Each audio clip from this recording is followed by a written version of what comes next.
Hi, what's going on? It's Bobby Skinner talking Giants. Want to make some of these head coaching candidate videos as much as I can as until the head coach is named.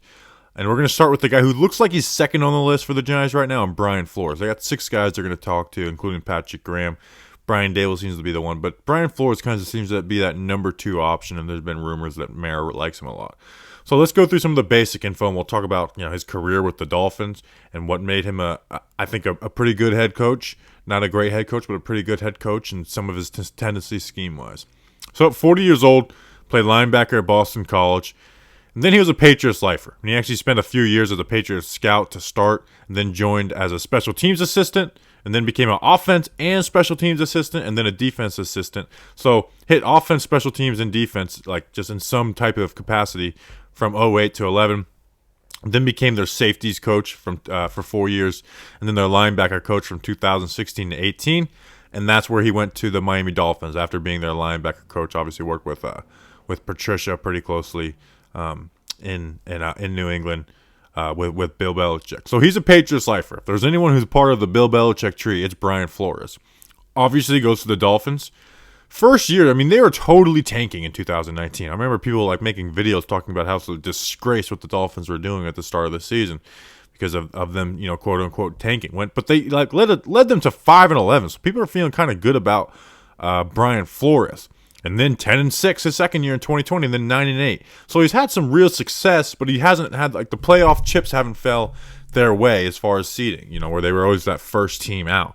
It come down to the last weekend of the year. So obviously you want to do better, but with that, if you look at that Miami Dolphins roster and you see the wins that they're able to put together, it's like, okay, let's judge this on paper. Pretty good job by Brian Flores. And again, that 2019 team was flat out tanking and led them to 5 wins. And then you miss the playoffs at 10-6. Like how much can you be mad at someone for missing the playoffs when they go 10-6 after a year after being on a roster that was tanking and then going through some QB mismanagement in there. Now, in 2021, we all know this past season, the team started out 1-7 and ripped 7 straight to finish the season, 8-1 to finish, 9-8 overall. Bad start, obviously, but good job the bounce back. I give him credit for the bounce back. Now the issue is don't lose 7 straight. Don't win your first game and lose 7 straight. So that's kind of like a positive and a negative on Brian Flores. But Jacoby Brissett was his starting QB in 4 of those 7 losses. But the D wasn't good. And they did play bad QBs in the winning streak, but you know what? You play who's on your schedule. You know what? Then I think a lot of those bad teams looked at the Dolphins as okay, that's a game we'll probably win because the Dolphins stunk. When they started off their 7-game losing skid. Now, tendencies for Brian Flores. He's a defensive mind. Obviously, let's look at some tendencies.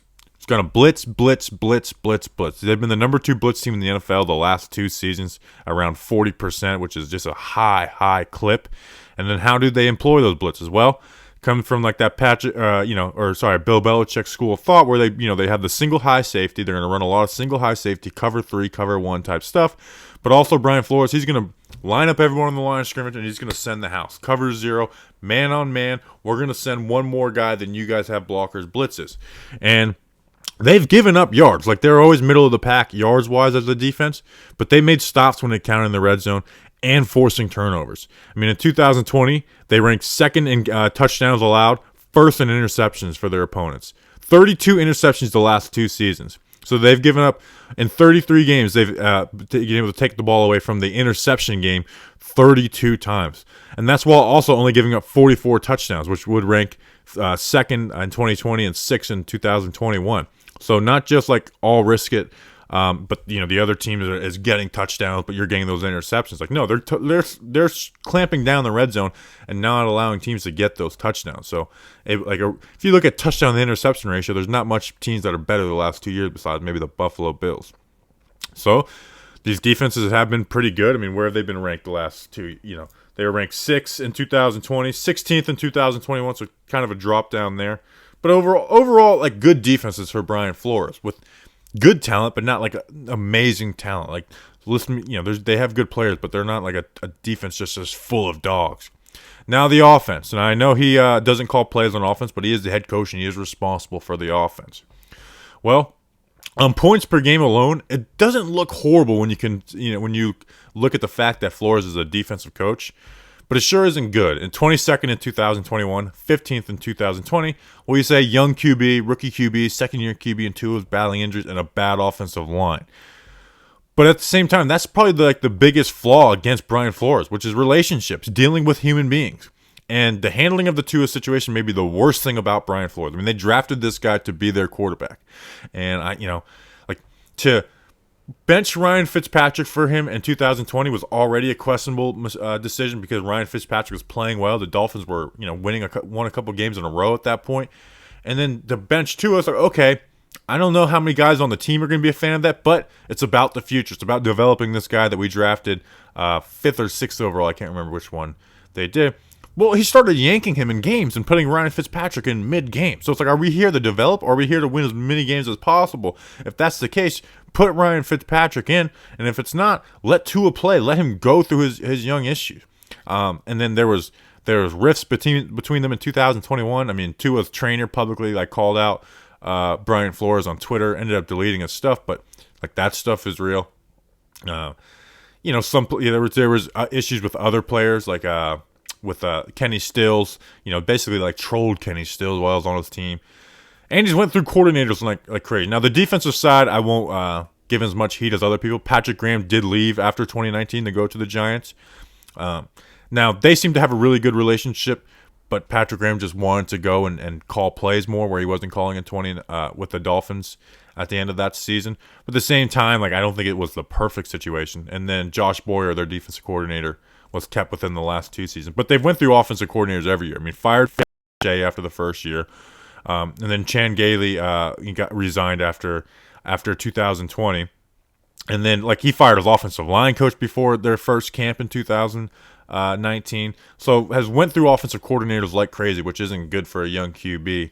And again, looking at the circumstances, okay, then maybe the offensive production isn't totally horrible. Now, the rushing offense has been pitiful. I mean, they've averaged under 4 yards per carry the last 2 seasons. That's disgraceful. So, with Flores, it's the defense is going to be aggressive, a blitz-heavy team. So, does that fit your scheme, the players you have? Well, maybe not, but you try and bring those type of players in for him, get the players you have on the roster to adjust. So, defensively, I like Brian Flores. I like the way he's been able to get wins on a Miami team that hasn't been able to get wins in a long time, or a Miami franchise. And, if you get the offensive coordinator and the QB right, all of these worries about Brian Flores might go away. And that paired with him learning from some of the mistakes he had in Miami of dealing with relationships and realizing, hey, this is probably your last shot at a head coaching gig. So if he gets the right OC and quarterback, all this goes away. I know there's been Deshaun Watson rumors for the Giants specifically. I just don't see it happening with everything that's going on with his legal stuff. But you get someone in this draft this year or the next, and again, let Flores come and bring in the right OC. Again, all of those issues can go away. Now, Flores, I like Flores. If he's the Giants head coach, I won't be mad. But it just does feel like a weird fit, right? I mean, they just moved on from a Patriots guy and Joe Judge. And it's okay, well, let's not judge guys just on where they came from. But they have the New England roots. They're both tough guys who demand the most out of you, which is good. But it can rub guys the wrong way, especially when you're rebuilding and a team may be losing. And, you get on Joe Judge for being conservative on 4th down. Brian Flores is even more conservative than Joe Judge on 4th down. So it's just a lot of the same things, and where Joe Judge seemed to be better at dealing with people than Brian Flores. Now, Brian Flores has been a better coach than Joe Judge overall. Obviously, getting the wins is what matters at the end of the day. But it just seemed like it'd be a weird move to go from Judge to Flores. But I think at the end of the day, out of the guys that are available, he's probably second on my list. After Brian Dable. But it just would be weird to go from that, that culture that Joe Judge built and, tried to build, and bringing in a guy who's similar. It's do you lose guys quicker because they've kind of been through all that, same show and dance? I was down at the Senior Bowl. They run their practices extremely similar, very high pace, no wasted time, where they have 2 units running at one time. So, again, I think Brian Flores is a good candidate.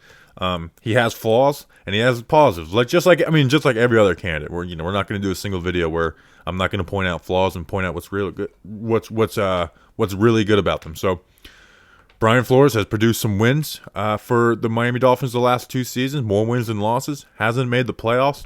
Been extremely aggressive on defense. Offenses have been extremely mismanaged. they haven't. No one had high expectations for Miami offenses, but they have been mismanaged. So if you like the video, like, subscribe, all that good stuff. We'll have a podcast out tomorrow breaking down all the candidates, and then I'll do individual videos for as much guys as possible. Probably get Brian Dable done next. So appreciate you guys. Like, subscribe. Let's go Big Blue.